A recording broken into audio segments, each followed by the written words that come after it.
Vou deixando aqui todo mundo entrar. Enquanto o pessoal entra, queria que vocês fossem falando, contando para a gente qual é a sua agência, de qual cidade vocês falam. Esse espaço aqui é um espaço muito bacana que a gente abre para todas as agências do Brasil e também para o mercado, muitas vezes. Hoje a gente abriu também para o mercado, mas é um espaço onde a gente traz diferentes temas, né, que impactam o nosso mercado publicitário, e a gente achou muito bacana dessa vez trazer um pouco dessa perspectiva de duas pessoas que estão no mercado e que tiveram lá, três pessoas, porque tem o Caran também, mas são eventos enormes, né? E a gente consegue pensar algum dos temas que estão lá para passar para vocês, e por isso que é bacana a gente falar com pessoas do nosso mercado, porque eles já fazem esse filtro, né, do conteúdo que vão assistir lá, para passar aqui para vocês. Então, pessoal, vou seguindo aqui, só para respeitar o horário de todos, enquanto o pessoal vai entrando, tá bom? Primeiro vou me apresentar, sou, para quem não conhece, sou Mariana Pagnoni, estou como diretora executiva da ABAP, e hoje vou acompanhar vocês nesse encontro ao lado dos nossos queridos convidados, Ju, Elô, Caran. E antes de começarmos, eu só vou dar alguns recadinhos rápidos. Esse webinar está sendo gravado, muita gente pergunta, então já vou adiantando aqui essa informação.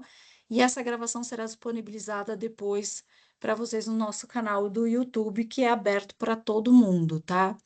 A gente deixa esse conteúdo aberto para todo o mercado, como já falei, acho que estamos aqui para contribuir com todo o mercado, e a gente não vê por que abrir só para associados.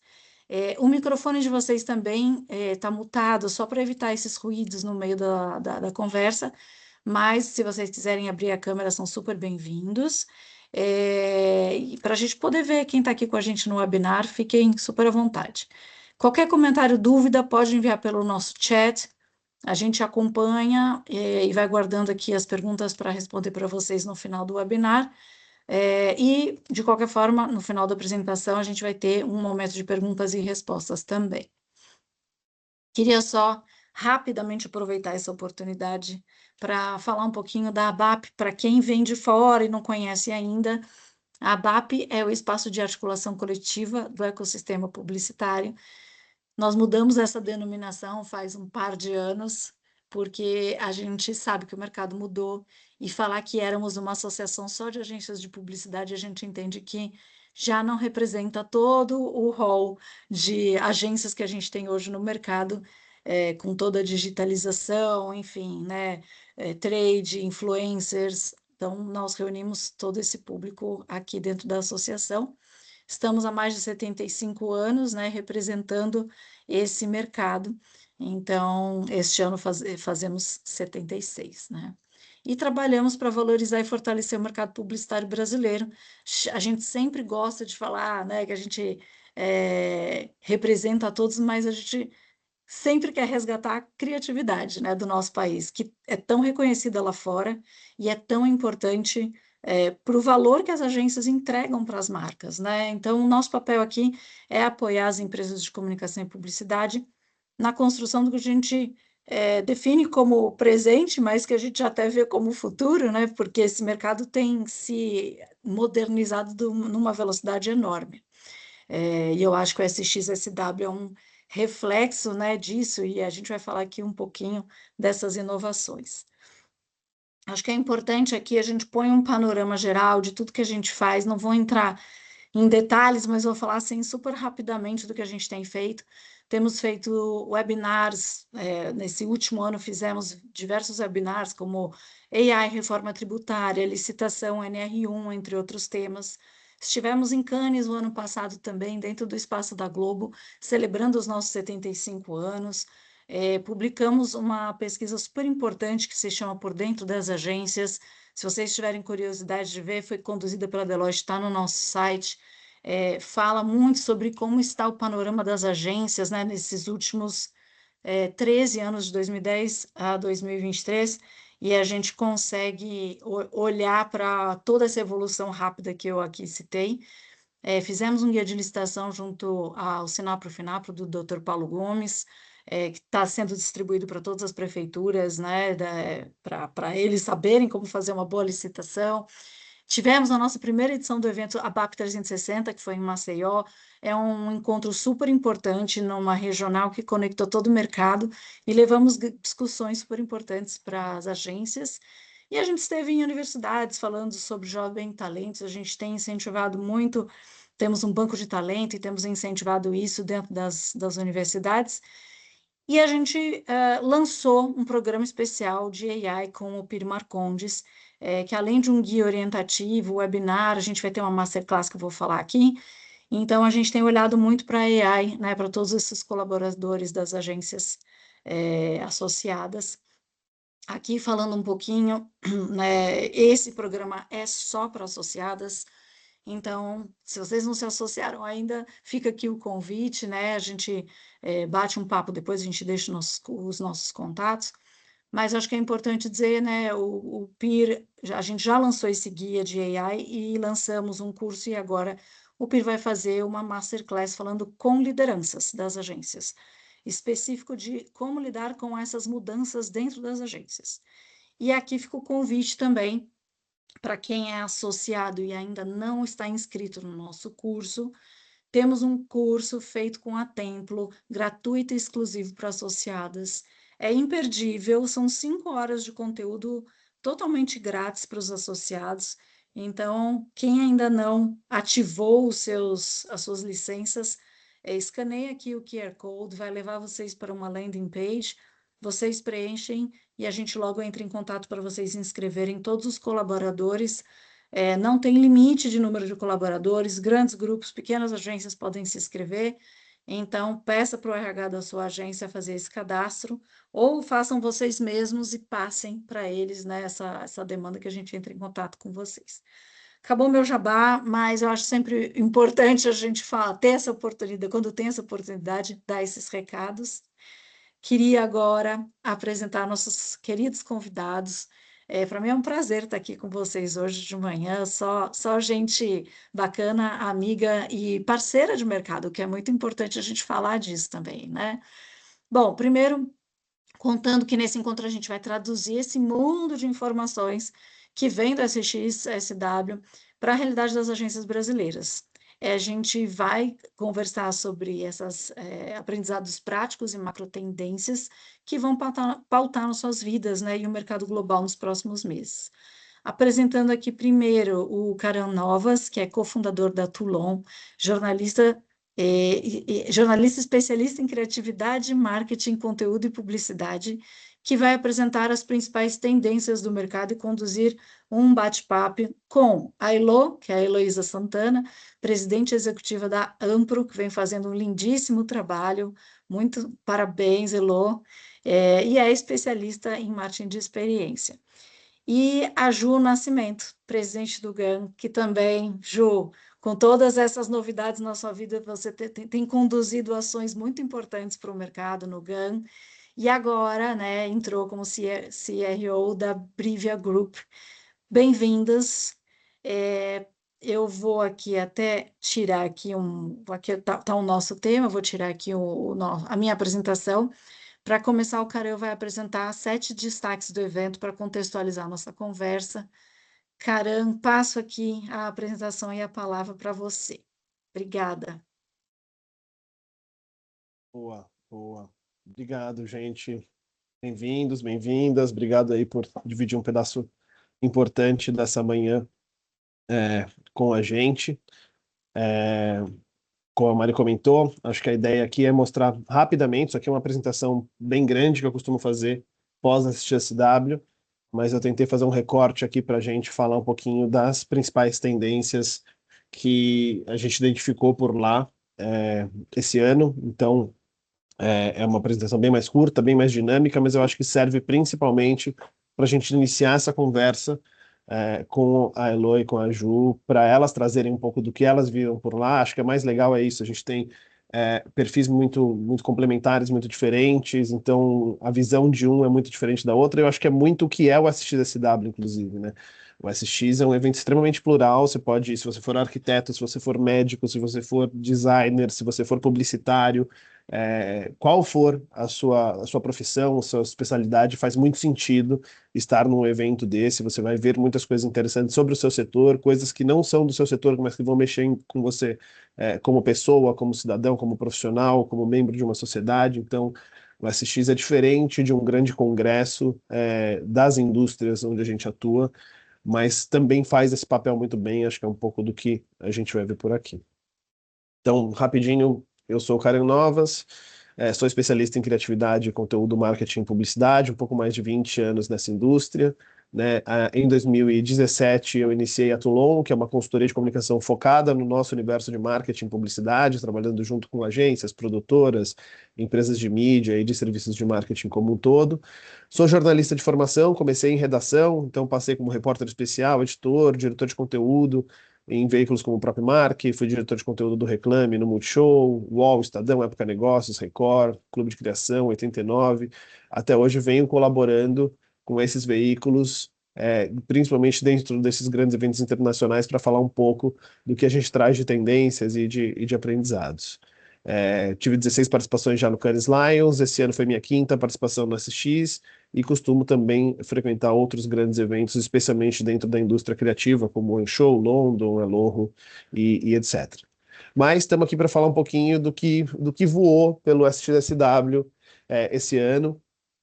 O SX tem uma pegada muito diferente, né? Então, de novo, ele é um evento que desafia muito a gente, né? Então, ele não é um evento linear, ele não é um evento lógico.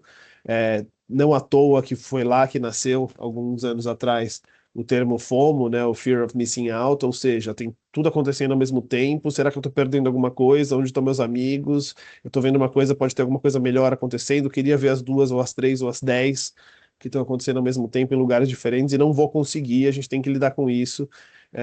E aqui, por exemplo, é uma tela da apresentação do Greg Rosenbaum, que é o novo CEO do festival, o principal executivo ligado à programação do festival.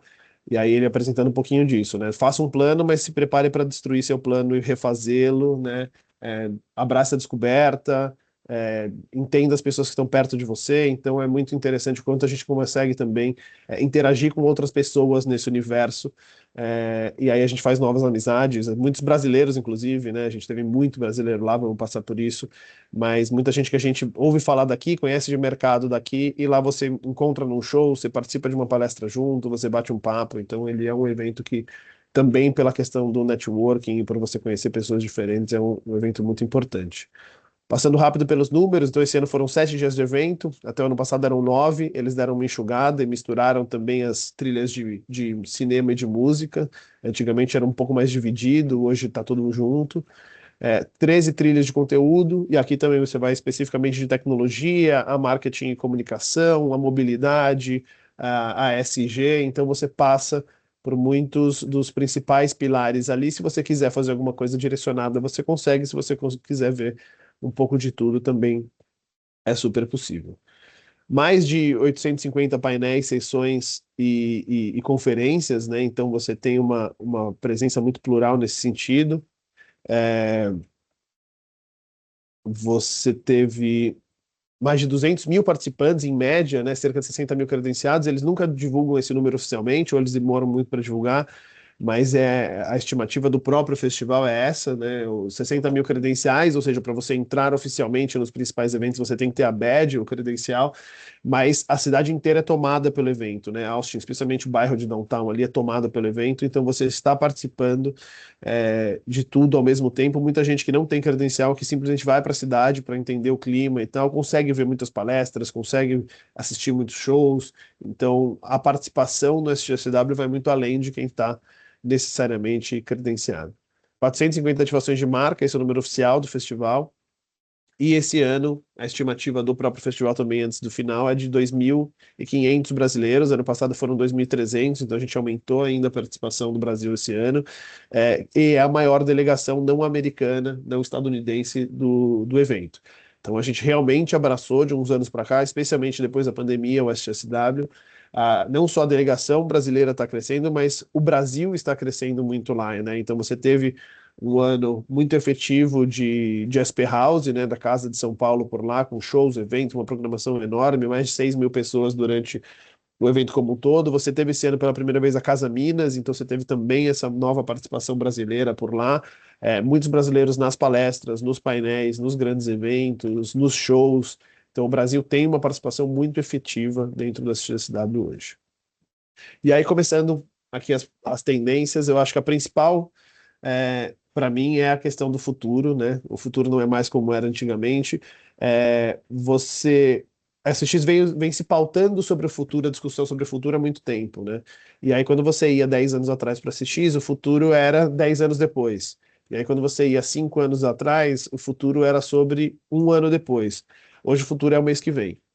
Então, você viu muito, por exemplo, a Amy Webb, que é a CEO do Future Today Institute, é a principal figura da CSW nos últimos anos, é, se denomina futurista, e ela matou o que a transformou nessa referência toda, que era o seu relatório de tendências de futuro, que tinha 19 anos, e ela simplesmente descontinuou esse relatório para criar um novo produto que na verdade ela chama de Storm Tracker, que ela monitora as grandes tendências globais e transforma isso em formas práticas de atuação e de cruzamento de tendências para você entender um plano prático de atuação. Isso acontece semana a semana, mês a mês, não mais ano a ano, porque o que ela disse é isso: o mundo está mudando rapidamente, um PDF estático nos oferece informação, mas ele se torna estagnado imediatamente. Ou seja, uma análise incrível de tendências que ela fazia para um ano inteiro, 2 meses depois, muita coisa já estava obsoleta, porque nasceu uma tecnologia nova, lançaram uma nova IA, e tudo isso se transformou, não faz mais sentido, isso precisa ser muito mais vivo, né? O Neil Redding, por exemplo, que é um outro futurista também muito conhecido, de quem vai para CX, é, ele mudou o termo dele de futurist para near futurist, ou quase futurista, porque é isso, ele falou: eu não penso mais no futuro, eu penso no que deve ser o futuro, e eu preciso mudar de opinião muito rápido, porque o mundo muda muito rápido. Então, mirar o futuro já não é mais a mesma coisa. Um conceito interessante que a Amy Webb trouxe é o do Creative Destruction, que é muito do que ela aplicou para matar o seu próprio produto principal, né? Então, se baseia na criação de novos produtos, novas tecnologias, novos modelos de negócio, novos mercados e novas organizações por meio da destruição de modelos estabelecidos, de funções antigas, modelos ultrapassados de produção e de venda. Todos eles meio convergem nesse discurso. Você precisa entender rapidamente o que está obsoleto, o que não funciona mais, seja produto, seja processo, e conseguir entender o que existe ou o que deve existir em breve para reposicionar isso, para te ajudar a remodelar, a repensar, a criar algo novo, para que você não seja dependente de algo que não está funcionando mais tão bem. Já a segunda tendência é o tal human-centric na tecnologia, né? E para onde a gente deve olhar. Muitas das palestras falaram sobre o human-centric, a questão centrada no ser humano é mais importante, etc. Mas como que a gente olha isso na prática, né? Tiveram bastante discussões nesse sentido. Uma que me chamou muita atenção foi a do Afshin Mehrin, que ele é fundador da Cardo 79, ele é um dos grandes especialistas em robótica no mundo hoje, e aí ele levou alguns robôs na apresentação dele, e ele levantou um lado muito curioso nessa análise, né? Então, porque se a gente está falando de o human-centric, por que a gente está falando de robô aqui? É, Ele disse muito sobre como a IA avança e os robôs deixam os ambientes industriais, né, o backstage, para chegar nas nossas casas e etc. A pergunta passa a ser como nós vamos conviver com eles. Ele mostrou alguns elementos ali, e com base em vários estudos, de como a gente humaniza tudo, né, na verdade, né? Como a gente olha às vezes uma tomada e encontra um rosto ali, olha uma nuvem e encontra uma pessoa, a gente procura humanizar qualquer coisa, e isso vai existir cada vez mais, inclusive com os robôs. Então a gente vai ver cada vez mais robôs humanizados, a gente vai conviver com eles, a gente vai trocar com eles, e inclusive vai existir em algum momento um código de ética mesmo nesse sentido, né? Como a gente fala com os robôs, como eles devolvem, quanta gente dá bom dia para o chat GPT para ter certeza de quando eles se rebelarem, eles saberem que a gente pelo menos era educadinho com eles e não virem atrás de nós. Então essa relação, mesmo com os robôs, ela vai ser muito humana cada vez mais. Então a gente tem que se preparar para isso. E aí ele trouxe essa frase, né, de motion carries meaning, ou seja, à medida que os robôs começam a se mover, a gente passa a interpretar seus comportamentos e a enxergá-los quase como personagens. É menos sobre a IA e mais sobre o UX. E aí acho que aqui está um ponto central dessa questão do human-centric, né? Então, passa muito sobre experiência, seja experiência do usuário de uma forma mais fria, olhando para o nosso mercado, seja como a gente tem experiências em qualquer sentido, né? Então, pensar sobre como o ser humano tem uma experiência, seja com uma máquina, seja com uma ativação, seja com uma campanha, tudo isso vai ter que estar no centro, independente do tamanho da tecnologia, da complexidade dos processos. Então, acho que passa muito por isso essa questão do human-centric, é um olhar mais voltado ao ser humano e não necessariamente a figura humana no centro de tudo. Como terceiro ponto, o prazer e o perigo de um mundo sem fricção. Também foi um ponto muito, muito explorado. A gente teve várias palestras de profissionais bem interessantes sobre a questão do cuidado da saúde mental, da saúde social e etc. E a fricção foi um termo que apareceu muito nesse sentido, principalmente porque em um mundo tecnológico e automatizado, a gente precisa reconsiderar o valor da fricção nas relações humanas. Uma das principais palestrantes nesse sentido, foi uma das palestras que eu mais gostei por lá, foi a da Susan McPherson, que é autora do The Lost Art of Connection. É, e ela destacou: a tecnologia prometeu nos conectar, mas entregou formas infinitas para a gente evitar uns aos outros. Então, quantas vezes a gente hoje no WhatsApp recebe uma mensagem ali, olha, vê de quem é, fala, eu não vou conseguir responder agora, então não vou nem abrir para não dar leitura, porque depois eu vou falar com calma, porque eu quero dar mais atenção para essa pessoa, e você acaba não falando, e você acaba evitando, e aí você, putz, não me liga, só me manda mensagem, porque eu não quero atender agora, e você não ouve a voz da pessoa, não existe uma troca, a gente vem se blindando muito, apesar de estar acompanhando a vida da pessoa inteira pelos stories do Instagram, estar falando com ela necessariamente por e-mail ou por mensagem, então a conexão acaba se desfazendo disso e aí geram vários ruídos, né? Porque para ela, empatia mais fricção é o que gera conexão. Então a gente precisa voltar a ser mais intencional, sabendo que muitas vezes é no embate, no questionamento e nas diferenças que nasce a nossa evolução de pensamento ou as conexões humanas mais duradouras, né? Isso a gente vai ver, inclusive, nos próximos passos em maneiras diferentes, mas também foi algo muito discutido por lá e já virou meio que um clássico, né, dessa história de enquanto a gente conversa aqui, alguém muito estúpido tá lendo o ChatGPT dizendo que ela tem razão, tem total razão naquilo que ela está dizendo, né?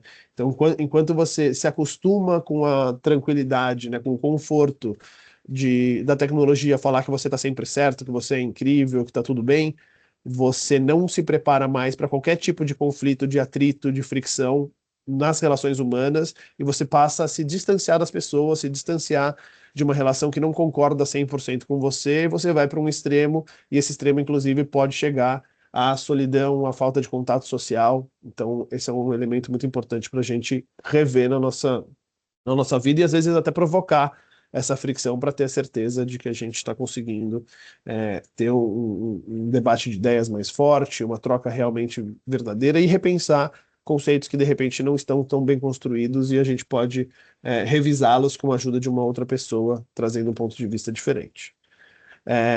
O grande questionamento, né, de se a partir de agora toda inteligência vai ser artificial, esse é um outro termo muito forte no SX desse ano, que é o emotional outsourcing, que fala muito com o termo, com o ponto anterior, né? A gente está começando a terceirizar nossas emoções para IA e para tecnologia. De novo, tem gente fazendo terapia pelo ChatGPT, pelo Gemini, pelas inteligências artificiais, né? O quanto isso te devolve de alguma forma, o quanto você realmente está tendo uma troca justa e correta, quanto você está deixando as suas emoções aflorarem e o quanto você está reprimindo isso porque você não está treinando elas sem esse conflito, sem esse atrito.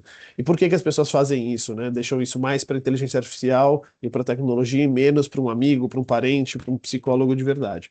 Porque ela está sempre disponível, ela não julga, ela responde rápido e muitas vezes ela é muito mais empática do que os nossos amigos humanos.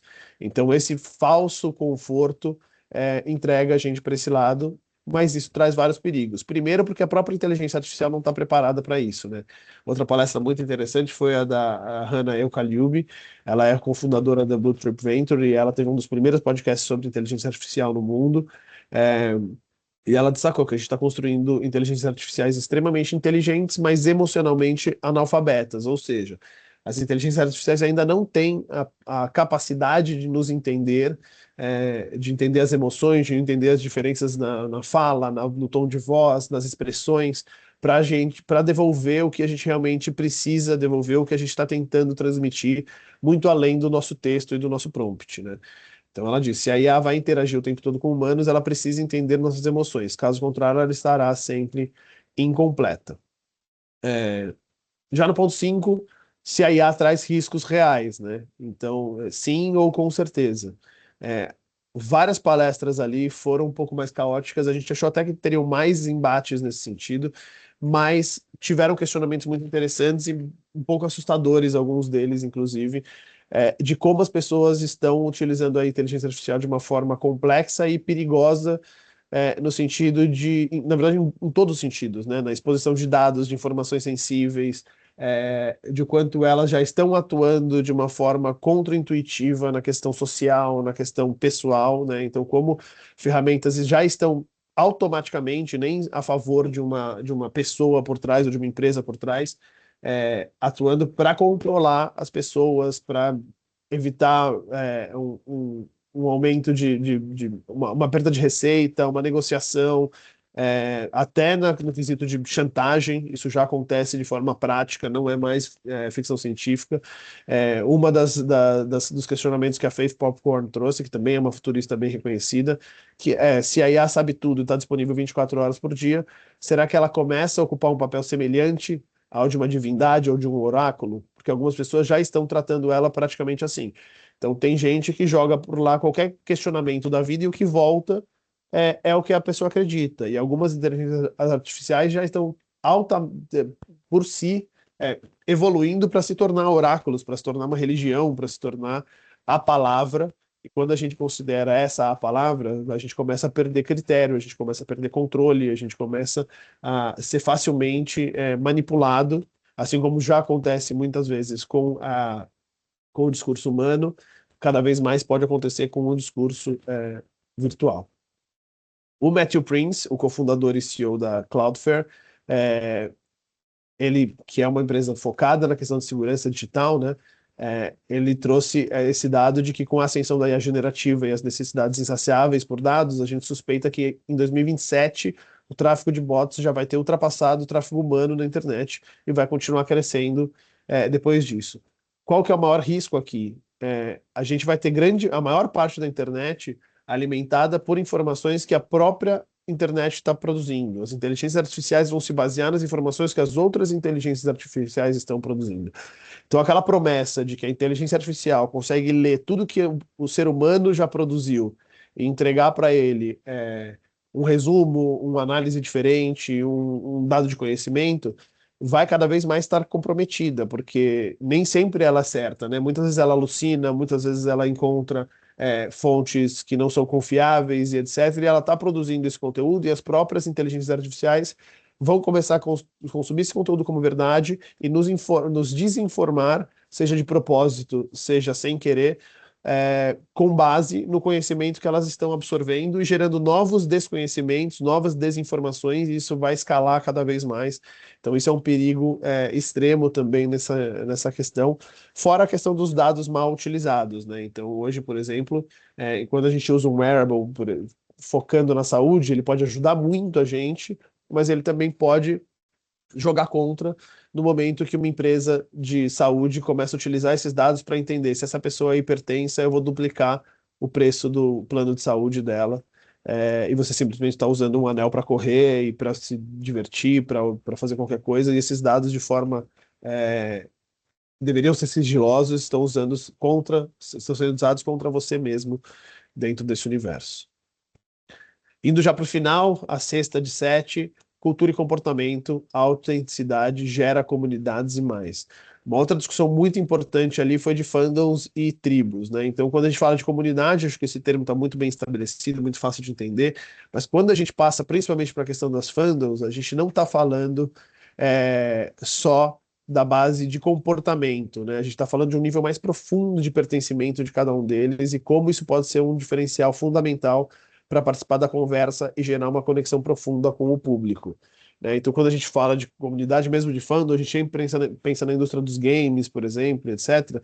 Mas aqui é muito mais profundo, tanto em amplitude de possibilidades quanto em significado mesmo. Então, a gente não está falando de gamers, a gente está falando do cosplay de um determinado anime. A gente está falando das senhoras que se reúnem para ler a Bíblia e tomar vinho especificamente num determinado momento, das pessoas que são muito, muito fãs de um artista específico de K-pop e sabem tudo sobre a vida desse artista. Não é sobre o K-pop, não é sobre a banda, é sobre aquela pessoa.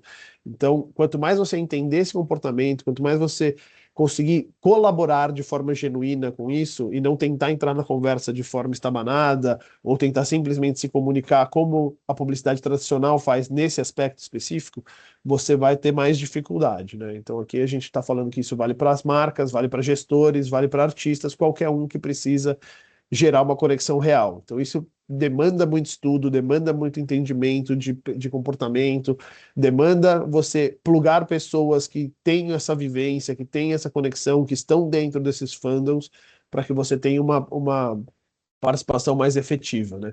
Nesse universo, acho que a Disney é uma das melhores expoentes nesse sentido, de como eles entendem muito bem, e a Tasia Filipatos, que é a presidente de Consumer Products da Walt Disney Company, ela trouxe uma fala bem interessante sobre a própria empresa, né? Então, a relevância significa que sua marca vale e as pessoas se preocupam. Se você perguntar para 10 pessoas diferentes, cada uma vai te falar sobre uma Disney diferente. Nossa relação com os nossos fãs não é transacional, mas é preenchida de profundo significado. Quando a pessoa volta da Disney, ela não volta falando, putz, comprei um Mickey por R$19,90 porque eu achei mais barato, nossa, a montanha-russa é tal. Ela volta falando, cara, que experiência incrível, nossa, nunca me senti tão bem, eu fui para lá e me senti uma criança de novo. Então é muito mais sobre significado, sobre como aquilo impacta, como aquilo se desenvolve, e não mais simplesmente sobre uma questão transacional. E para terminar, para nossa sorte, na nossa indústria, o poder das boas histórias e onde a gente quer que elas venham, né? Então, a gente teve muita gente muito interessante ali, que são contadores de história, e vivem das histórias, desde publicitários até cineastas, diretores, atores, etc. E o grande questionamento ali é isso, né? Por que que a gente considera uma boa história, né? Naturalmente a gente busca identificação, a gente busca o absurdo, inesperado, inusitado, a gente busca a gente gostaria que acontecesse com a gente, ou que a gente nunca gostaria que acontecesse, mas a gente imagina, e se isso acontecesse? E sempre é como humano, né? Mesmo quando a gente está falando de ficção científica, etc., a gente sempre tem um olhar da gente no centro daquela história, né? De como isso seria, como isso aconteceria, o que eu faria naquele lugar. E isso é muito humano, né? Então hoje já existem a tecnologia principalmente, mas já existem produtos de inteligências artificiais escrevendo roteiros, produzindo os filmes, entregando, distribuindo e etc. Mas o que que tem de real significado ali? Por que que faz sentido para gente? E aí eu trouxe uma fala do Larry David, né, que é um dos grandes autores, roteiristas, comediantes, criador de Seinfeld e de Curb Your Enthusiasm, é, é um dos grandes expoentes nesse sentido, e eu acho que faz muito sentido o que ele trouxe na apresentação dele, né? Que é, eu quero sentir que há alguém por trás daquela história, senão qual é o sentido? Se não for um humano que escreveu aquilo, então eu provavelmente não vou estar muito interessado. Porque é isso, né? Eu trouxe ali o exemplo de Breaking Bad no slide anterior. Para mim não interessa, de repente, se alguém jogar lá, cria uma história sobre um professor que tem uma doença e que, de repente, alucina e vira uma outra coisa. Eu quero entender a cabeça do Vince Gilligan, que criou aquilo ali, por que que ele trouxe aquilo, qual foi a experiência dele, né? Quando eu assisto um filme do Tarantino, eu quero saber do olhar do Tarantino para aquele assunto, né? Eu quero entender o que que a cabeça daquele cara que eu já admiro dos outros filmes que eu vi vai pensar agora para uma nova situação. Eu não quero saber o que uma ideia dele foi desenvolvida pela tecnologia. Então, vai muito da nossa escolha também de querer assistir, de querer consumir, de querer ver coisas que existem, que carregam o olhar, a ideia, a criatividade, o sentimento das outras pessoas. Porque a gente não assiste uma série só por assistir uma série, a gente assiste porque ela está carregada de significado. E aí, dificilmente, esse significado vai ter o próprio significado quando ele vem da inteligência artificial.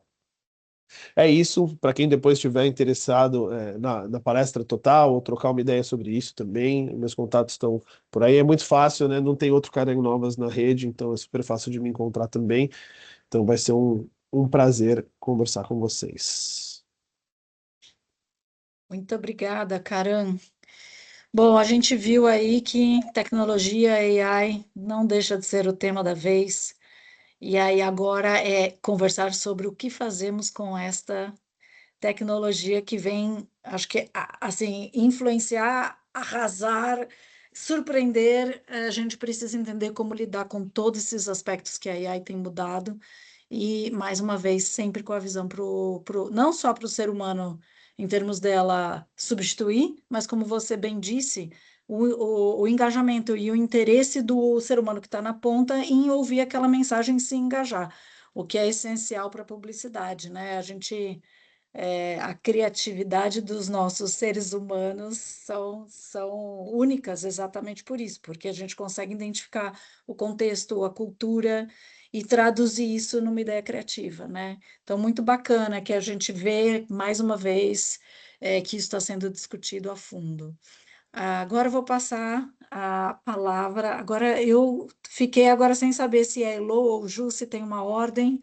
Eu é que agora não sei, vocês Eu escolhem. acho que eu acho que eu posso ir provocando elas para Ah, trazê-las ótimo. pro tema. E acho que o que eu fiquei mais curioso quando eu montei essa apresentação é exatamente isso, a questão dos olhares, né? Então, começando pelo futuro, que já que quase todo mundo vai para lá para entender qual vai ser o futuro, eu queria muito entender a visão da Elo e da Ju nesse sentido. O que que elas viram sobre o futuro e o quanto desse futuro já é presente e a gente já voltou aplicando aqui, porque não vai dar, como a Amy Webb disse, para esperar um ano de novo para esse futuro acontecer, né? Bora Você lá. quer ir daí, Elô? Pode ir, Ju. Posso? A Então nossa tá. master de South by também, né? Ai, ai, Obrigada. Jesus, Obrigada. Esse primeiro, então, assim, Mari, obrigada pelo convite. Delícia estar aqui com o Caran, com o Elô, batendo esse papo. Como a Elô disse, eu sou veterana, assim, do SXSW, então, Caran falou ali que ele tem 16 Cannes Lions no currículo, eu tenho 14 SXSWs. Vou há muito tempo e vou justamente por isso que ele falou, né? Assim, a gente ia para o SX, percebam o tempo verbal, para buscar o amanhã, né? Para ser tirado do lugar muito em relação ao amanhã. Aos poucos, acho que com o avanço da tecnologia de um lado e também né, com as mudanças na participação, na audiência do festival, ele foi gradualmente se tornando um festival que fala sobre, como disse o Neil Redding, um futuro próximo, e não mais aquele futuro distópico dos 20 anos à frente, né? E o ano do festival, assim, eu brinquei que até quando a gente não precisava falar de IA, os painéis falavam de IA. Então, a bola da vez, gente, é mesmo, né? Como é que essa tal inteligência artificial vai mudar a vida da gente? E ela vai mudar em infinitas maneiras, né? Eu estava sentada lá na palestra do CEO da Cloudflare, que o cara mencionou aqui, e ele falou coisas assim que eu parei e falei, caramba, voltei para a XSW de 2014, que me apontava um futuro que eu... Ih, o cara caiu, eu acho. Que eu nunca imaginei, né? Então, respondendo a pergunta, assim, eu acho que a gente falou muito de futuro sobre uma perspectiva da transformação estrutural que a IA e a robótica e os sensores, que é uma coisa que a Amy Webb fala há bastante tempo, vão criar. Então, é verdade, né? A gente vai precisar repensar o que é relevância no momento em que quem navega pela gente é um bot. Então, assim, a Juliana se interessa pela Disney. O agente de compra de filme da Juliana talvez não se interesse como marca. Ele vai procurar um outro conjunto de sinais. A gente vai ter que entender, e já tem uma disciplina que fala sobre isso, né? Que é a busca generativa, otimização de busca generativa. A gente vai ter que entender para que um bot olha. O que é sinal de relevância para ele? O que é sinal de qualidade para ele? que é sinal de credibilidade para ele? Nós humanos construímos este repertório dentro de uma coisa chamada marca. Nós não sabemos ainda como é que o bot vai construir. Então, acho que esse é o primeiro, para mim, primeira grande mexida, assim, no, né, na minha visão de futuro e o futuro do presente, vamos chamar assim. A segunda visão é a transformação no trabalho. O jeito que a gente trabalha vai mudar demais. Porque, basicamente, hoje, Claudinho e Xaxá, que são meus assistentes, como eu os apelidei, cara, a gente não precisa mais de funções, né, como um assistente pessoal ou uma secretária, como a gente chamava antes, um aprendiz, né, um estagiário, um analista júnior. A IA, ela já nasce sabendo fazer, vejam. E se isso é verdade, né, toda essa galera mais jovem vai ter que encontrar outra maneira de aprender para um dia virar gerente. A gente cresceu no trabalho, as organizações cresceram no trabalho com essa cabeça, né? Ah, eu começo fazendo tarefas operacionais, porque aí eu aprendo a fazer essas tarefas operacionais e depois eu posso coordenar ou ensinar alguém a fazer essas mesmas tarefas.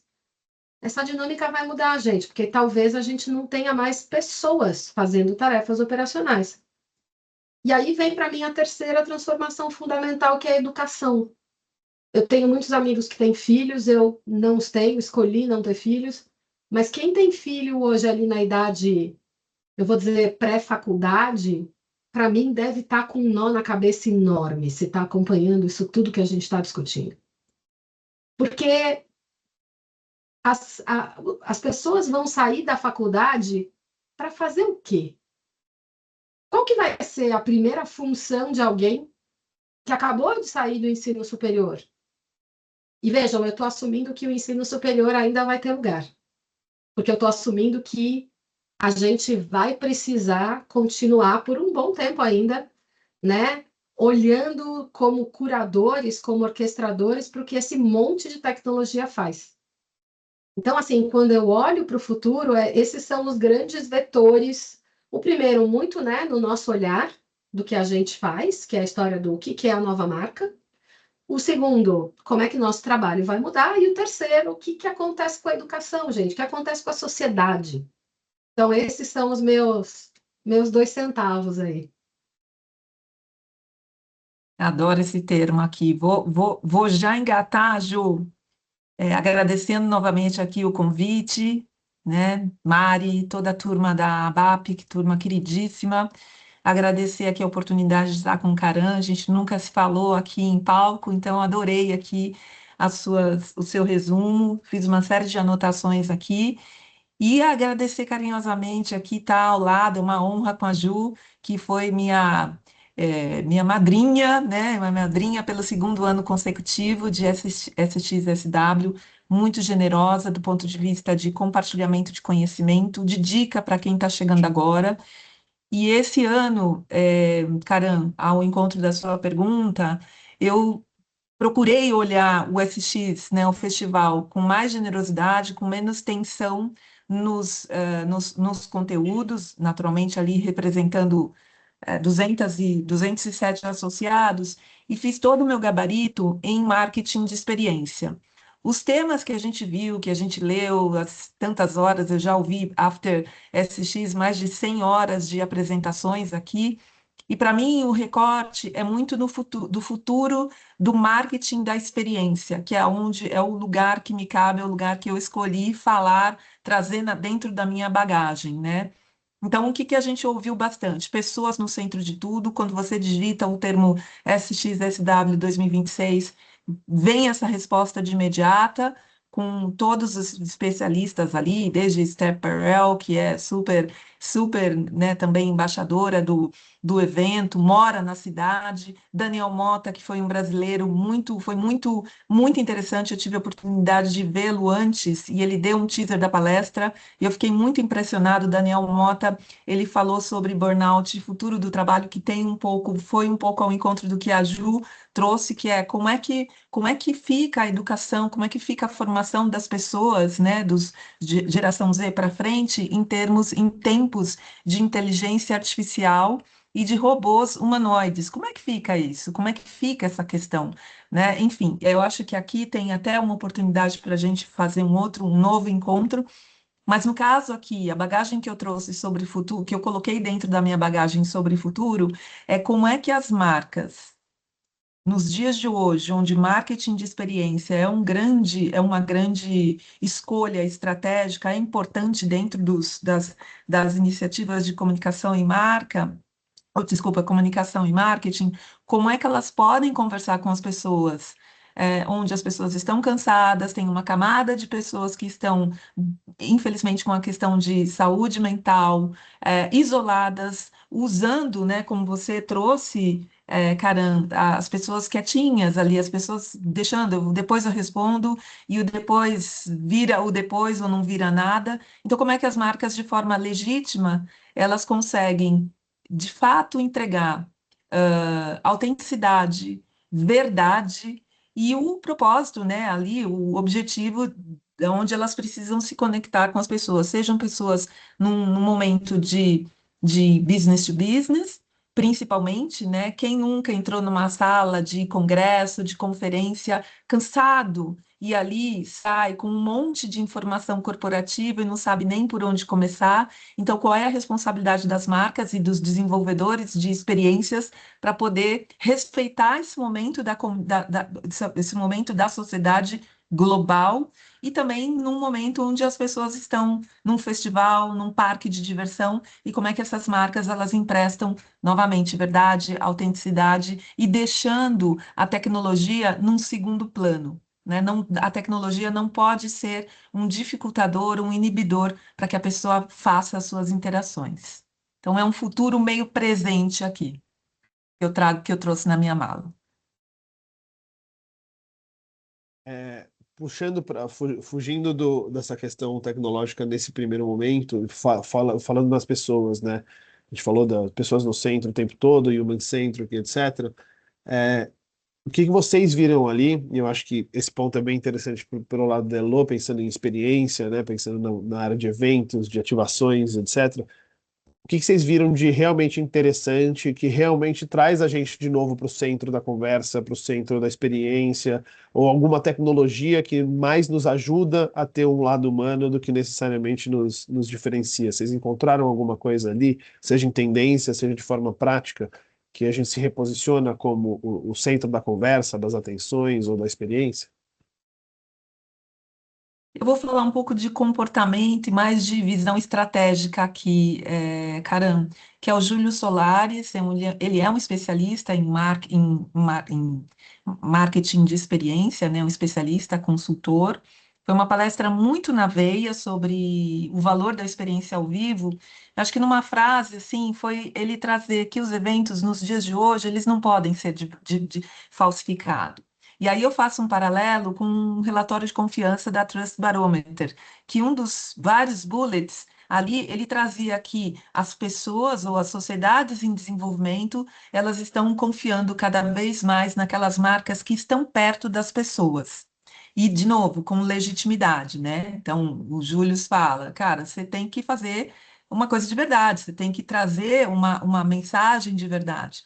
E aí eu faço um recorte ao encontro da sua pergunta, que foram as casas, e não dá para não deixar de falar das nossas casas. Então, a Casa São Paulo ali pulsando quase que 24/7, né? Porque quando ela não estava ligada, ela estava em manutenção ou estava em ensaio, né, ensaio dos artistas, né, que todo dia tinha uma atração, e a Casa Minas também, que trouxe ali toda naturalmente uma agenda de conteúdo, mas trouxe a autenticidade, a originalidade do pão de queijo, do cafezinho quente, do hospitality, de fato, né, um jeitinho mineiro de receber as pessoas. Então, essa combinação, Karan, esses dois exemplos que eu trago, eles não são de alta tecnologia, mas eu enxergo aqui que a tecnologia está em você entender qual é o desafio, qual é o insight, o que a Marília Marton e a secretária da Casa Minas, elas tinham como desafio, as duas secretárias como desafio para colocar ali no centro, né, num festival de inovação com 200 mil pessoas, né? Então foram soluções, entre aspas, simples, mas que com uma agenda a ser cumprida. Então, novamente, aqui eu recorto, Karan, que mais a tecnologia, no caso da experiência, a gente acredita cada vez mais que ela tem que estar no pano de fundo, né? De fato, o pano de fundo. O que você e como você conversa com as pessoas, como é que você vai interagir na fila, o que você vai oferecer para acalentar um pouco aquela fila, a camada de conteúdo que você vai colocar ali, né? Logo cedo, eu percebi na Casa Minas, tinha todo um cuidado para os conteúdos eles terem um crescente de menos denso no começo da manhã, porque as pessoas estavam afim ali de tomar um café. A quantidade que a gente viu de pessoas no começo de carreira, profissões diferentes, como você começou a sua conversa, alguns estudantes, pessoas da cidade mesmo, né? Eu conheci umas pessoas brasileiros, uma família de brasileiros que moram em Austin ali, curioso, dentro da Casa São Paulo, procurando. Então, é um pouco disso que eu traria para essa tua pergunta aqui. Não, perfeito, perfeito. E eu só complementando, Ju, acho que assim, o SX é um exemplo muito interessante nesse sentido, né?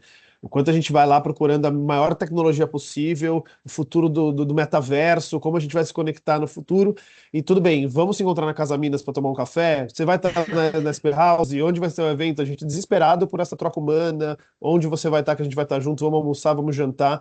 Então isso prova o quanto, por mais que a gente procure novas tecnologias, a gente está muito procurando contato humano, quem está por lá, né? Essa troca presencial. Ju, desculpa.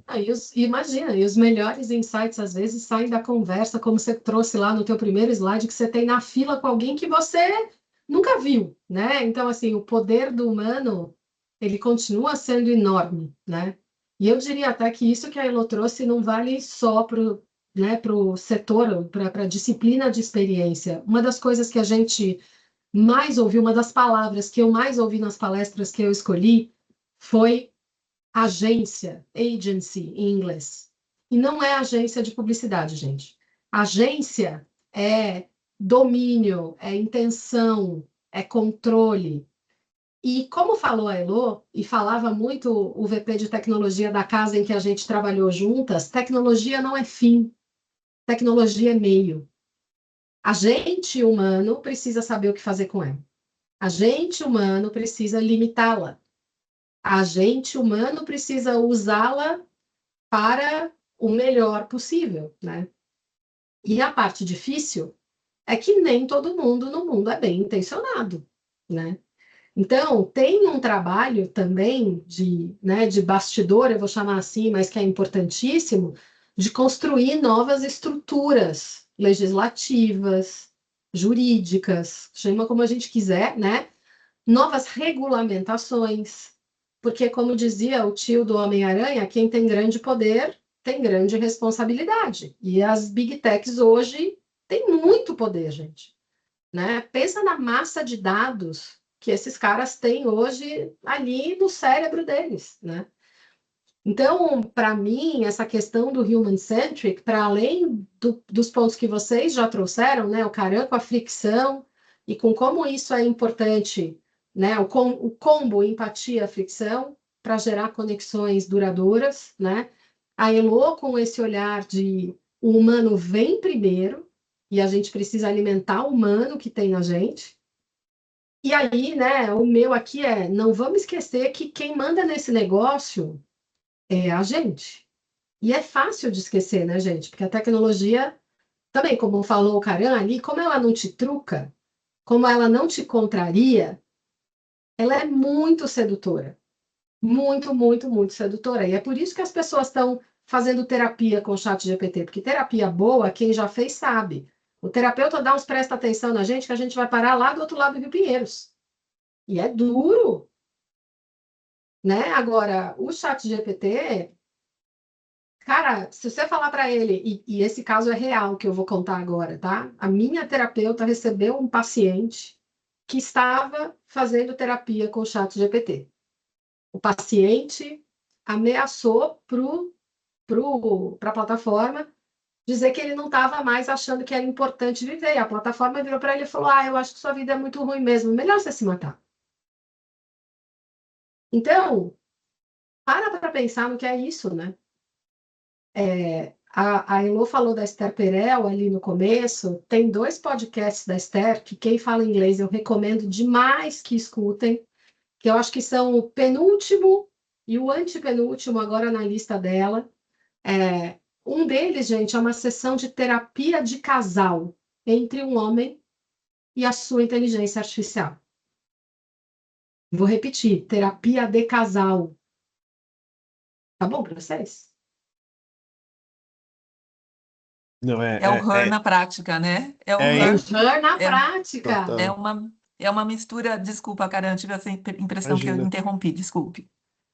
Imagina. Não, eu ouvi, eu estava na palestra da Esther com o Spike Jonze, eles falaram muito sobre isso, ela mostrou alguns trechos e eu estava super ansioso para ouvir. Depois eu ouvi e realmente é assustador, é isso, é o quanto um cara teoricamente bem-sucedido, nos seus de 35 a 45 anos, não conseguia ter experiências sociais interessantes, encontrou num bot ali uma experiência legal, que teoricamente era só uma troca, e ele se apaixonou, e o bot teoricamente se apaixonou por ele também, e você vê a conversa entre os dois e a Esther interferindo ali, você quase é tomado pela história e quase se deixa levar como se fossem duas pessoas mesmo, de tão profundo que o negócio é, e aí quando você volta assim, você fala, cara, para onde a gente está indo? O que que tá certo, o que que tá errado aqui, mas mais do que o certo e errado, que talvez nem exista o certo e errado nesse caso, mas o quanto a gente está fazendo isso de forma consciente, né? O quanto isso não vai ser danoso para o mundo que existe lá fora e que não vai ser 100%, você não vai conseguir viver 100% nesse mundo virtual. Então é uma reflexão muito interessante. Partindo um pouco para esse lado tecnológico, eu queria ouvir de vocês se vocês viram alguma coisa realmente falando em tecnologia, em soluções, em IA, alguma coisa que despertou muito forte o que vocês veem no futuro. Alguma startup, alguma inteligência artificial nova ou alguma atual que tem um novo funcionamento, alguma coisa que vocês viram de tecnologia mesmo, vocês falaram, cara, isso aqui deve ser o futuro, eu vou atrás disso, eu vou começar a usar. Teve algum impacto nesse sentido? Eu não diria assim que eu vi alguma coisa que é o futuro, cara, mas eu vi 2 palestras, uma é do CEO do Cloudflare, que eu já falei aqui, e a outra foi de um par de estudiosos, e uma delas é uma diretora de produtos, eu acho, da Microsoft. O nome dela é Aparna alguma coisa, eu esqueci o sobrenome aqui, é um sobrenome indiano.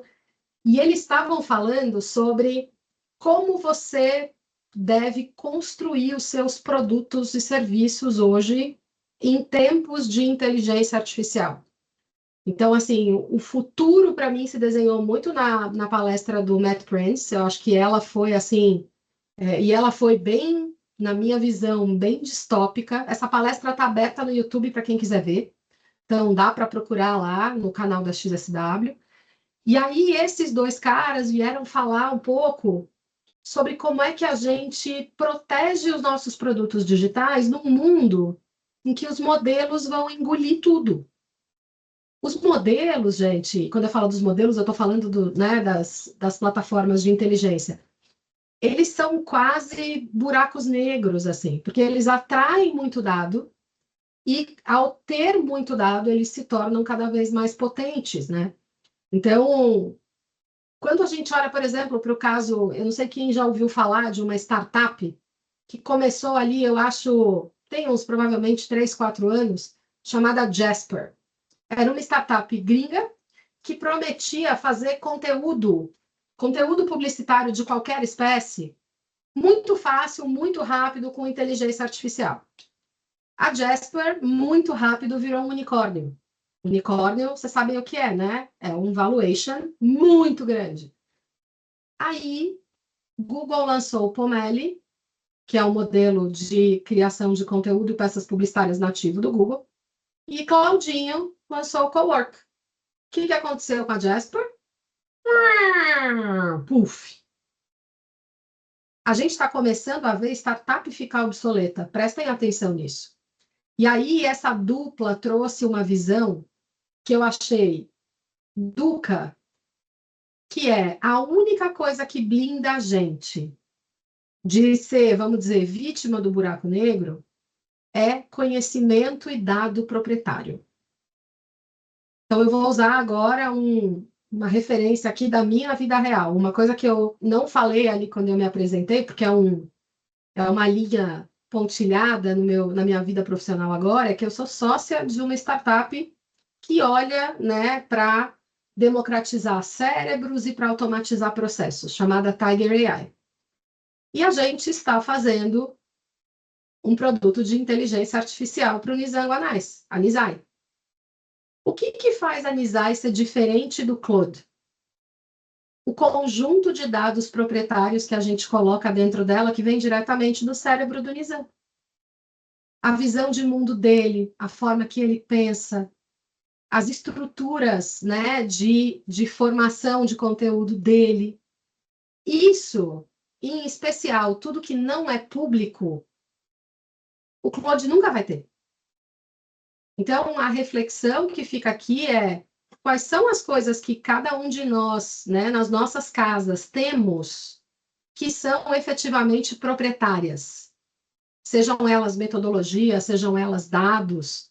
E como é que a gente protege isso e usa isso combinado aos modelos para fazer coisas que só a gente tem e que são vantagens competitivas para a gente. Então, esse, para mim, cara, foi o meu ângulo do futuro ali, tá? Muito bom. Cara, eu posso gabaritar aqui, porque é isso, né? A mistura gabaritar mesmo. Eu não tenho nenhum constrangimento em ser muito follower da Ju há anos, mas para mim também é essa história da mistura, né, da inteligência artificial generativa com os objetivos das marcas e das pessoas também, e como é que isso se aplica na sociedade, né, com todos os cuidados, né, desde terapia, como é que você cria as dependências das tecnologias. E aí eu também gabaritei o evento da nossa queridíssima brasileira, da Simone Clias, trazendo ali os mecanismos de XR. Ela é uma grande embaixadora no mundo e é um orgulho. Quem não conhece a Simone Clias, vale a pena.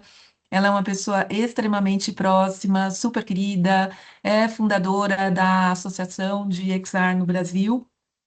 E como ela decodifica o uso, a aplicação no dia a dia das marcas, né, com as pessoas, e esse uso, essa tecnologia, ela está cada vez mais real, né? Há 15 anos, 18 anos, quando eu entrei nesse mercado, era algo quase impossível de você colocar num briefing, num plano estratégico para os anunciantes. Hoje, de fato, já é algo mais concreto, mais real, mais palatável.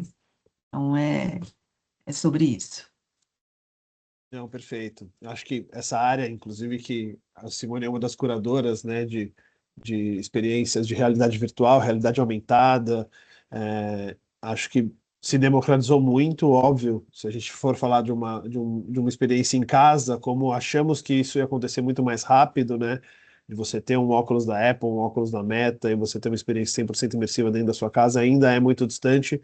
Não sei quando a gente vai chegar nesse exemplo, nesse nível, mas já existe uma acessibilidade muito maior nesse sentido, e contar histórias e saber contar histórias usando a tecnologia a seu favor nesse sentido pode ser uma transformação, principalmente quando a gente fala nessa conexão mais profunda, nesse caso, literalmente mais Uhum. profunda, né? Então, no SX você tem uma área só disso, a qual a Simone é muito ativa, que você tem filmes, você tem jogos, você tem outros elementos muito interessantes em que te dá uma expansão de possibilidades de contar histórias, seja de forma orgânica, seja ligada às marcas ou algum tipo de ativação, que é algo que a gente precisa olhar também como uma questão de futuro.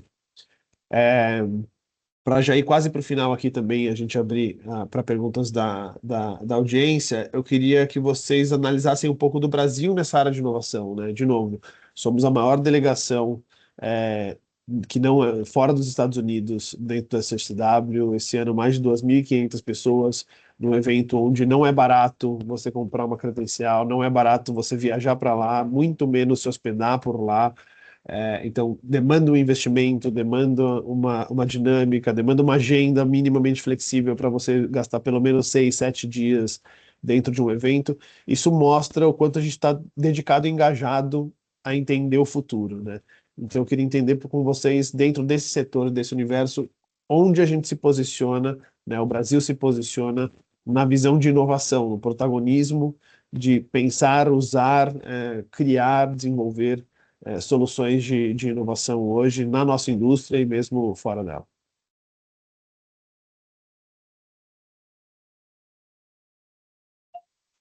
Vou daqui ou você vai daí, Elozinha? Pode ir daí, Ju, querida. Obrigada. Eu vejo isso como um paradoxo, assim, cara. Eu olho para o brasileiro como um early adopter desde o início, né? A gente é muito early adopter, principalmente de tecnologias sociais, vou chamar assim. Não é à toa que o Brasil é o maior mercado do WhatsApp, né? Ou foi por muito tempo, se não é mais. Estou um pouquinho desatualizada ali, mas por muito, muito tempo nós fomos a maior base de usuários, ou somos ainda, de WhatsApp. Adotamos rede social com uma velocidade, uma rapidez assim monstruosa, né? E como a própria Elô estava falando, a gente tem expoentes, a Simone é um exemplo, né? A gente tem expoentes importantes na disciplina, né, de criação de tecnologia aqui, em ciência. Então, a gente tem cientistas brasileiros fazendo, né, um belíssimo trabalho mundo afora, em tecnologia, em comportamento. A Elô mencionou a palestra do brasileiro que falava de burnout, que eu queria ter visto, não consegui. Mas, assim, tanto que cada vez mais brasileiros sobem aos palcos do South By. Então, eu acho que isso é extremamente positivo, né? Eu acho que se a gente consegue trazer essa luz para todo o produto intelectual que o nosso país gera, é incrível. Então, esse é o lado que eu acho que é muito, muito positivo do paradoxo. O interesse das pessoas por estar lá, como falou o Caran, ficar hospedado lá está mais caro a cada ano. Esse preço só sobe, o nosso dinheiro está valendo muito pouco, está puxado, né? Por outro lado, existe uma certa substituição do olhar de conteúdo do festival por um olhar mais puro de networking. E não é o networking do aprender, é o networking do ver e ser visto, de estar no evento X, de entrar na lista Y. E isso, para mim, vai diretamente contra uma premissa essencial do South By, que era ser um grande nivelador. A coisa mais legal daquele evento é que ele era um baita nivelador. Quem estava do seu lado da fila, estava do seu lado na fila. Não importa qual é o título que você tem, que posição você ocupa, o que você faz, ali todo mundo é igual. E agora eu começo a ver nos grupos fechados, em alguns outros movimentos, quase uma criação de castas ali. E isso, para mim, é muito, muito triste. Porque como eu estou lá há muito tempo, e como eu vivi aquele South By, que era puro nesse aspecto, né, eu enxergo isso como perda. É claro que tem ganho também, né? A nossa terceira roommate, vou deixar a Elo falar um pouco sobre isso, falava muito sobre esse aspecto social do South By. E é importante, sim, a gente brincava que era o nosso social health, por causa de uma palestra que as meninas assistiram, né? Mas, assim, é importante, sim, esse espaço da conexão, né? E aí, na linha dos aprendizados, assim, a Elo me fez olhar muito mais para isso do que eu olhava antes, né? Porque tem uma coisa da gente beber do outro e da gente ir reformatando a nossa visão. Então, da mesma maneira que ela fala que eu ensinei coisas, eu também aprendi coisas, né?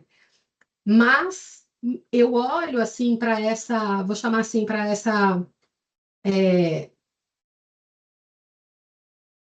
quase transformação do South By em Cannes, no sentido de virar um evento de networking muito pesado, e ela me entristece um pouco. Eu acho que Cannes tem o seu lugar, e eu acho que ali sim o networking poderoso acontece, tem que acontecer mesmo, mas esse lado aqui, eu confesso que a nostálgica que mora em mim ainda queria que ele fosse parecido. Não, e uma coisa que me assusta muito, assim, nos últimos 2, 3 anos, mas esse ano mais do que anteriormente, até você falou dessa questão da fila, assim, estar na fila, né? Porque, assim, a quantidade de pessoas que não entrou numa fila, que não entrou numa palestra e que estava lá durante 4, 5, 6 dias, né? A quantidade de pessoas que aqui, postando no LinkedIn, decodifiquei as maiores tendências das X até agora, e falou, mas você não tá aqui, cara. Você tá aqui, vamos tomar um café? Não, não, não fui. Como a pessoa está decodificando as tendências sem estar lá, sem entender o cenário, sem assistir essas questões, os downloads que acontecem na primeira semana, 3 dias depois, como é que a pessoa consegue ter a densidade de mais de 900 palestras 3 dias depois do final de um evento de 7 dias, né? Então, tem uma vertente ali extremamente robusta de estive lá, eu preciso parecer que estive lá e eu preciso falar tudo que eu aprendi, mesmo que eu não tenha aprendido muita coisa, mas o ChatGPT me ajudou a fingir que eu aprendi. E essa necessidade é bem perigosa, assim. E eu acho que cabe muito a gente fazer esse filtro, né? Porque você vê esses conteúdos e você dá aquele like no LinkedIn, e você compartilha, e você bate palma, e você puxa essas pessoas para eventos do mercado, desse cenário, e você acaba corroborando com esse comportamento, né? Então, acho que vale muito a gente também fazer um filtro nesse sentido, né? De quem eu estou consumindo esse conteúdo. Essa pessoa realmente é um especialista naquilo, ela realmente consumiu, ela realmente consegue dividir com a gente alguma coisa, ou ela está tentando um espaço de palco, uma atenção ou uma construção de reputação social com base num evento meio básico e meio tradicional, assim. Acho que é uma coisa que na nossa indústria, e não só a SX acontece isso, Cannes acontece isso, vários outros acontecem, mas eu acho que a SX se tornou grande expoente nesse sentido, né, de quem vai para lá simplesmente por estar lá para falar que foi, mas não entrou numa palestra, não teve uma discussão mais profunda, mas estava no bar tal, no lugar tal e postou bastante, né? Lô. É uma dualidade, né? Porque enquanto vocês dois falavam, e eu super legitimo aqui o sentimento, na verdade, não é nem o sentimento, a opinião e sentimento da Ju, e imagino que para você também, Karan, com quantos anos? Estava aqui pensando, de repente, é isso, é a transformação da sociedade, que ao mesmo tempo, quando a gente num dia não está tão muito legal, ou numa data sazonal, dia dos namorados, você está no maior quebra-pau com teu parceiro, sua parceira, mas você está postando as melhores fotos, né? O que que eu quero dizer com isso? Qual é a verdade, qual é a verdadeira verdade que a nossa sociedade nacional, global, para onde que ela está indo? E o papel das redes também, porque fazer um download quando você não estava no evento. Talvez, eu estou falando isso aqui de insight agora, tá? Mas os downloads, para quem não estava presencialmente ou escolhia ficar no Deixa a Vida Me Levar com menos opções de ferramentas de inteligência artificial, talvez eram mais difíceis. E aí, eventualmente, dava essa característica do South by, que é diferente de Cannes. Cannes é uma premiação no centro de tudo e que foi crescendo com as ativações, com os conteúdos dentro do Palais, e a gente sabe que hoje Cannes está muito mais, ele funciona muito mais fora do Palais, né, desde a escadaria vermelha até as ativações, as grandes marcas das ativações na praia. No South By, para vocês dois, e que bacana e honra ouvir vocês aqui, ter esse papo com vocês, com a audiência aqui da BAP, é realmente uma antítese, né? Como você rasgar algo que é tradicional, que nasce de um propósito de conteúdo, da inovação, da tecnologia, da mistura das alamedas ou dos verticais, educação, audiovisual, cinema, etc., e virou o que virou, né? Como a gente brinca, né, Ju? É o desfile das bolsas. Tá tudo certo fazer o desfile das bolsas, mas não tá tudo certo com o que você faz depois. Na minha visão, e eu já vou ao encontro da sua resposta, Karan, na minha visão, o South by não é para o agora, não dá para sair que durante quantas edições eu tiver a oportunidade de ir na pessoa jurídica ou física, para você já sair exportando conteúdo, na minha simples opinião, porque você precisa de um momento para decantar, precisa fazer a interdependência. O que é que faz sentido que o Ian Beecraft falou numa sala privada dentro da Meta, com o Július, por exemplo, que está falando de autenticidade, né? O Ian dizendo, cara, insight criativo é this. Você tem mais aqui agora olhar execução, olhar resultado, olhar audiência, e aí você tem o Július falando, você precisa ser autêntico, cuidado com a fila que você vai colocar no evento, com o que você vai servir da comida e a quantidade de conteúdo que você vai colocar, ou até de estímulo, etc. Agora, sobre sobre a sua pergunta, eu fiquei também falo tomo a liberdade de falar por vocês, eu fiquei muito impressionada com a quantidade de brasileiros e brasileiras, não, ou a quantidade de idioma de português que eu ouvi em Sendo todos os falado. lugares. Né? A gente falou disso, assim, a gente só escutava o idioma, o inglês ou outros idiomas, quando ou você estava nas casas respectivas, França, Alemanha, etc., e olhe lá, né? Ou quando você estava nos restaurantes muito típicos da cidade. Não é nem nos restaurantes, mas nos restaurantes muito típicos da cidade.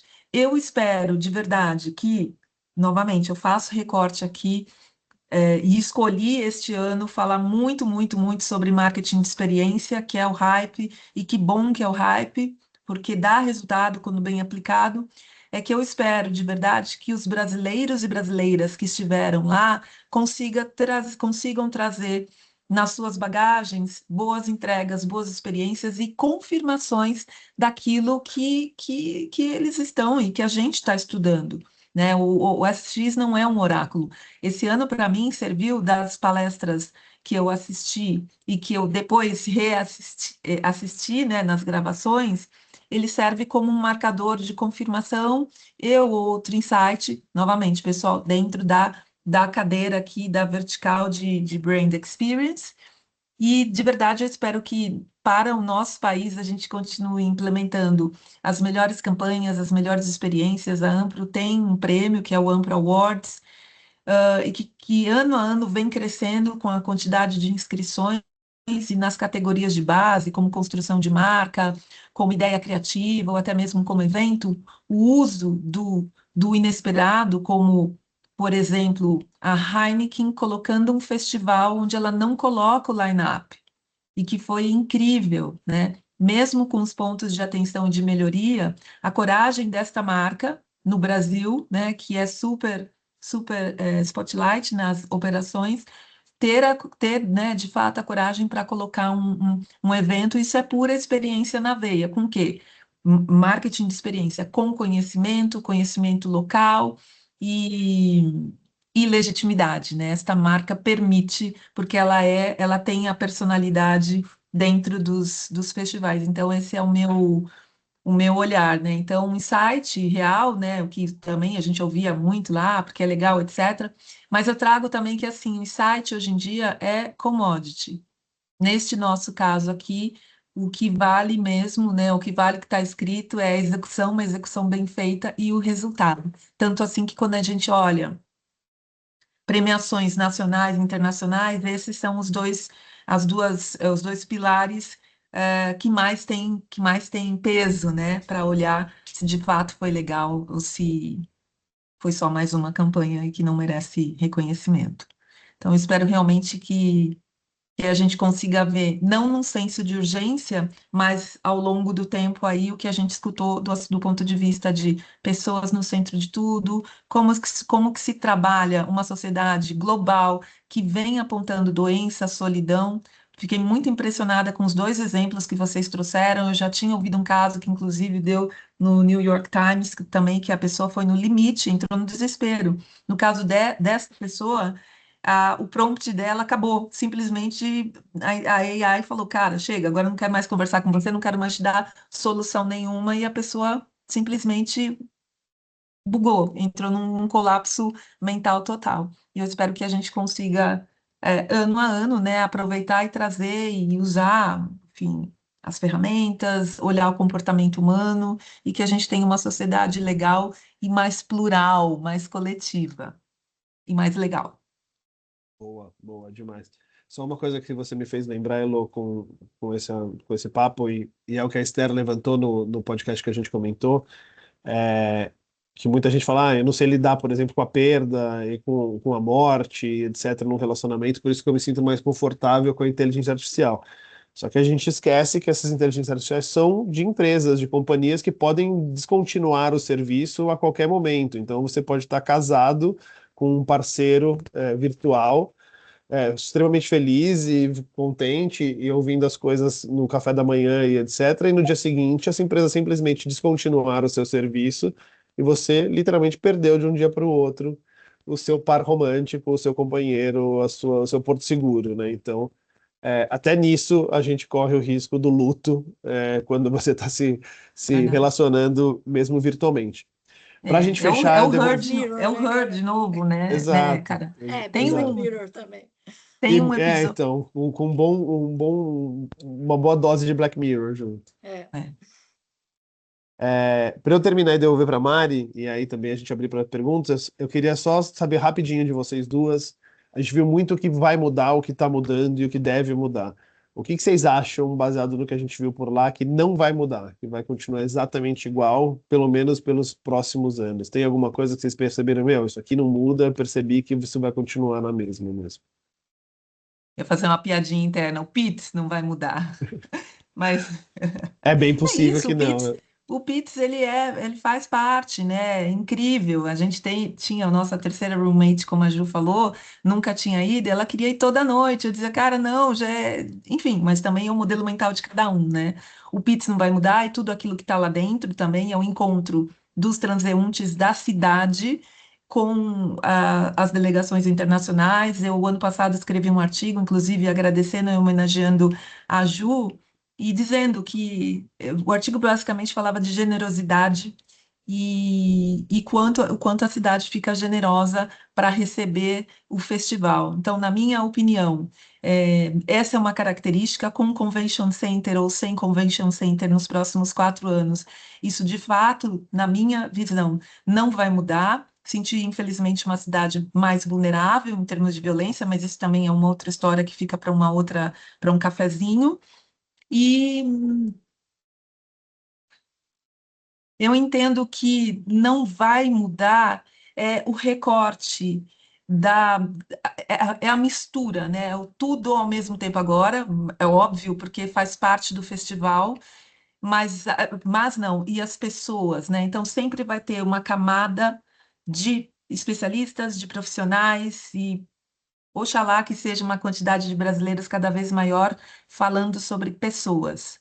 E aí é sobre qualquer vertical. Não são as pessoas dentro de um ambiente de experiência, mas como é que estão as pessoas ao redor dos principais temas do South by. Eu tenho um olhar um pouquinho, talvez, mais cinza, porque eu acho que vai mudar um tanto de coisa, gente. Aliás, eu acho que igual, não vai ficar nada, não. Agora, acho que tem coisas nossas que são não negociáveis, né? Então, a Elô falou ali sobre conexão, sobre generosidade. Eu quero crer que os valores humanos permanecerão.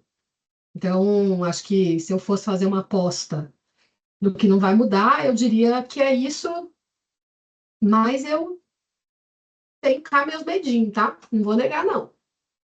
Agora, eu acho que muita coisa, eu acho que a gente vai ver coisas que vão mudar radicalmente e a gente vai ver coisas que vão evoluir. Então, eu faria essa distinção, assim, né? A gente falou aqui de algumas das coisas que vão mudar radicalmente. Putz, a educação vai ter que mudar radicalmente, né? Tem outras coisas que eu acho que vão evoluir. Então, vou falar besteira aqui, mas imaginem que fosse possível criar-se um companheiro de AI que carregasse dentro dele toda a teoria e arcabouço da psicologia para ele ser um aditivo ao terapeuta humano. Isso, na minha visão, seria uma evolução positiva, né?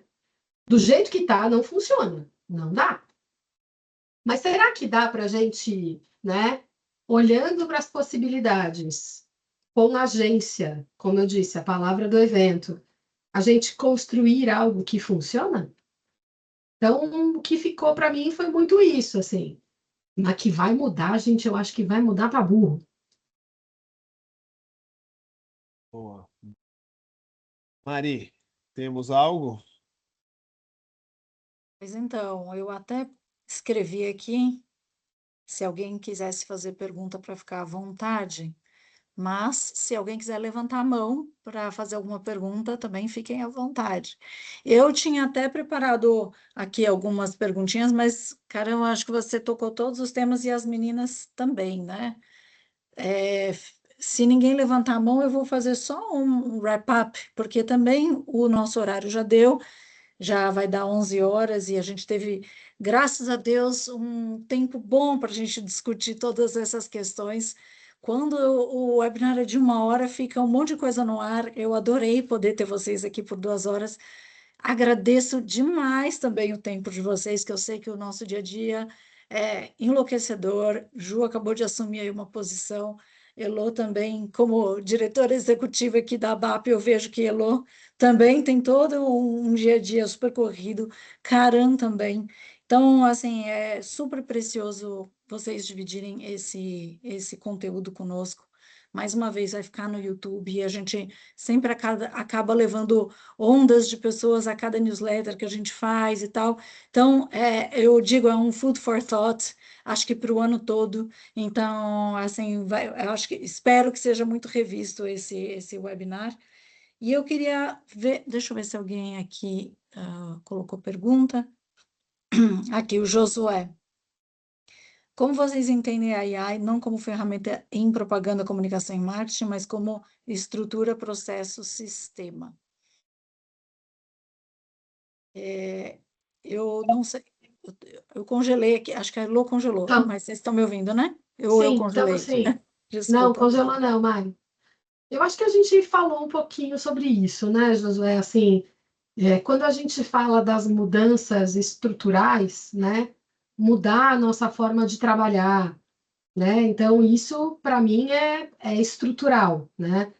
Como é que a educação vai ter que se revisitar para poder construir pessoas, mentes pensantes para esse futuro?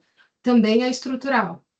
Acho que do ponto de vista de processo, o que me vem aqui, que a gente acho que não tangenciou, é que esse conjunto de mudanças que a gente vai ver, por exemplo, em como os bots navegam e coisas parecidas, eles vão acabar afetando alguns modelos de negócio específicos. Então, um bot não vai precisar ouvir um creator do Instagram falar, por exemplo. O que vai acontecer com a dinâmica de creators? Ninguém sabe. Um bot, ele busca, vamos dizer assim, né, na fundação dos sites. Será que eu vou precisar de uma interface bonita se quem vai estar buscando mais é o bot? Será que eu vou mexer um pouco na nossa maneira de construir interfaces para ela focar no que é mais humano? E o que é base mesmo de tráfego e tal, a gente vai deixar mais rústico, vamos dizer assim. Então, acho que a gente passou, de certa forma, por isso. Obviamente, eu sempre falo isso quando eu falo de IA. Apesar da gente enxergar uma transformação muito grande, eu entendo que a população que está aqui nessa janela é uma população privilegiada, porque a gente, provavelmente quase todos aqui já escreveram em algum momento na vida um briefing, ou muitos briefings. Eu sei que eu e a Elo já escrevemos muitos briefings, né? E a maneira de pensar um prompt não é diferente da maneira de pensar um briefing. Então, o nosso cérebro já foi educado para construir o tipo de raciocínio que a gente deve ter ao pedir algo para a ferramenta. Mas tem um monte de outras áreas de expertise que não tiveram essa educação e que vão precisar, do ponto de vista de processo e do ponto de vista de modelo mental, aprender a fazer isso. Então, acho que esses são os pontos que eu traria, assim. Não sei se Karan e Elô querem completar. Um ponto que eu trago na palestra completa, ainda falando do ponto inicial, no número 1, ali de futuro, Tem o que o Ian Bearcraft trouxe, né? O Ian também é um dos grandes expoentes ali quando a gente fala de futuros e de sistemas, e ele fala sobre o redesign de sistemas, basicamente, né? Então, o quanto a inteligência artificial hoje serve ou deve servir para você repensar e otimizar sistemas mais do que simplesmente te entregar alguma coisa. Então, primeiro, o que que não está funcionando direito na sua empresa, seja uma agência de publicidade, seja um escritório de advocacia, o que que não funciona direito e que o problema é o sistema e não a execução. E segundo, o que você ajuda as pessoas que trabalham com você, né? Como você ajuda elas a trazerem o seu melhor com base em sistemas e em ferramentas interessantes.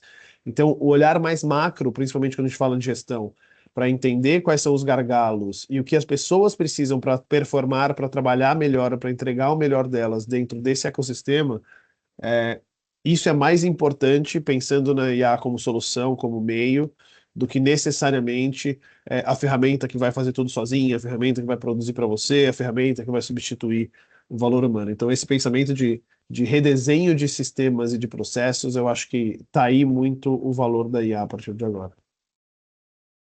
Bacana, Caran. Bom, eu vou fazer mais uma perguntinha aqui. O Bartoli mandou. É uma coisa que é engraçado que eu discuti também semana passada num evento. Vocês acham que já é uma realidade, já é realidade uma tendência criativa que busca se afastar da estética do AI, quase como uma busca por não parecer que foi feita por AI, mesmo tendo sido feita? Isso foi discutido no festival.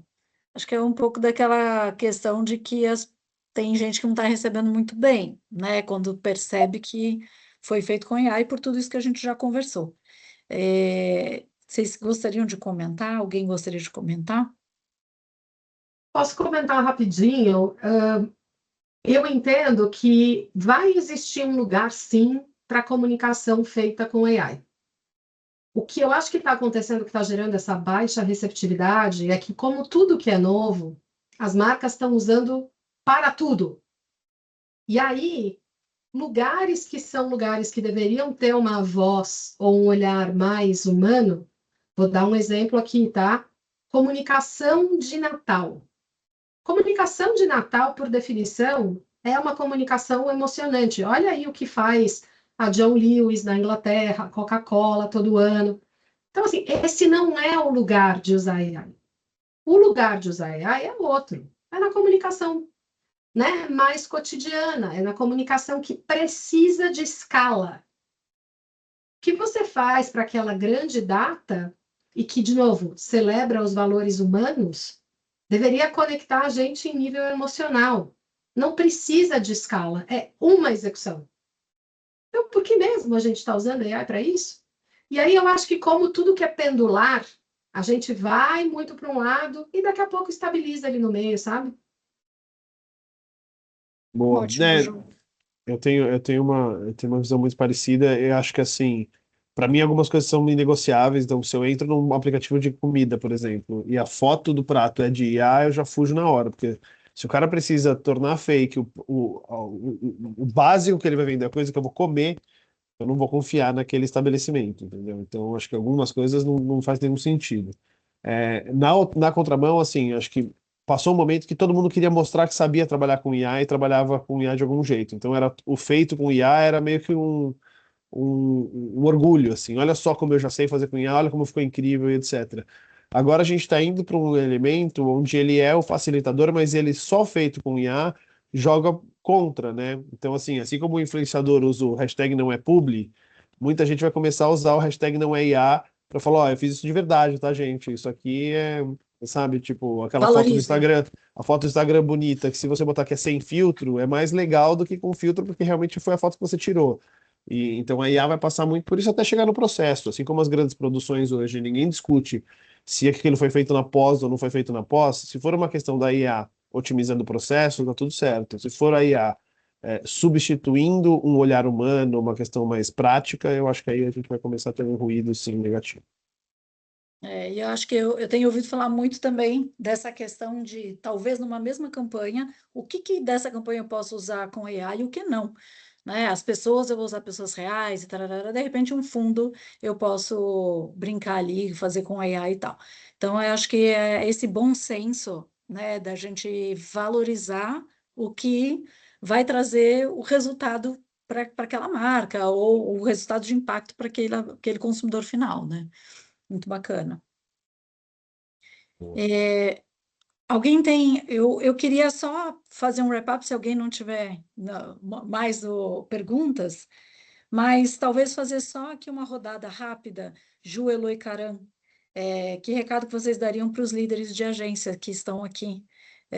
Um wrap-upzinho, uma frase que vocês possam pensar aí. Vou daqui. Autenticidade, olhar as pessoas, mas não olhar as pessoas porque gabaritar, porque é saúde social, saúde mental, etc. Olhar as pessoas e decantar. Nem tudo que sai dos downloads, dos relatórios, das falas, etc., faz sentido de maneira instantânea. South by é um evento que é necessário decantar. Pode ser que o que a gente ouviu esse ano, daqui 5 anos, vai fazer todo sentido. Essa é a minha grande mensagem. E assistam o filme do Fernando Meirelles, que ficou incrível. A minha é: experimentem muito, testem muito, usem muito.